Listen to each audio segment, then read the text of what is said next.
I've been thinking about addiction, and I've been thinking about people who, if they're either suffering through mental illness or they're suffering through addiction, or they have an everyday struggle. No one pats them on the back every day, but every day they are actively fighting something. But there are so many days that nobody gives them credit for that. Yeah. And so how often must somebody who's in that sort of internal struggle must want to say to everyone in the room, you have no idea how close I am to going back to a dark place, or you have no idea. You have no idea how hard it is to get to the point where you guys think is still shitty. Yes, and then the second verse is about, someone who felt like they had a lot of potential in their life. I think there are a lot of mechanisms for us in our school days, in high school or college, to excel and to be patted on the back for something. And then I think a lot of people get out of school, and there are less abilities for them to get gold stars. Yeah. And then you have to make all these decisions, and you have to pave your own way, and there's no set class course you can take, and and I think a lot of people feel really swept up in that. And so I was thinking about this person who is really lost in life and then starts drinking, and every second is trying not to. Yeah. One song on the album called Soon You'll Get Better that I can't even really hear, I can't even listen to. She won't talk specifically about her inspiration, but it comes at a time when her mother, Andrea, who was battling cancer, suffered a relapse. It's really interesting because I don't think I have written a song quite like that before, and it's just sort of like, it's just a tough one. I can imagine, but I can also tell you, having listened to it, that it's universal.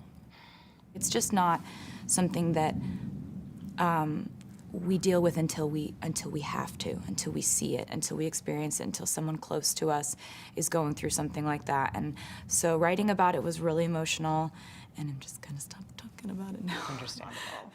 This is, you know what, like, this is fine. I just need to make a better record. Is your life at all normal? No. No. Not at all. What's the most abnormal?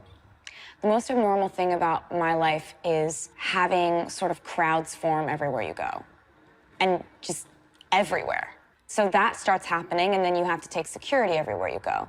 All of a sudden, you realize that you have not been alone, truly, for 5 years. I try not to ever really say where I am the most, because since all my addresses are on the internet, people tend to show up uninvited. Like, dudes that think we have an imaginary marriage. You mentioned that you keep wound dressing with you? Yeah, I've had a lot of stalkers show up to the house armed. So we have to think that way.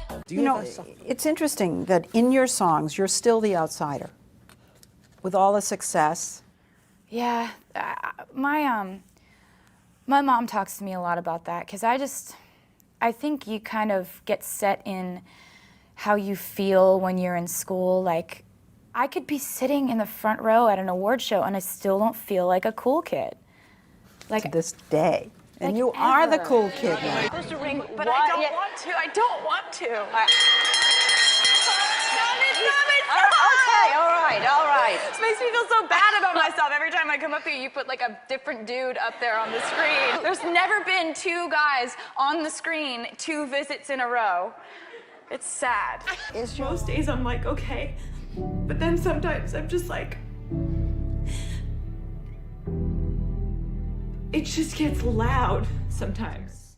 She got cancer several years ago. That has been really hard for me because she's my favorite person.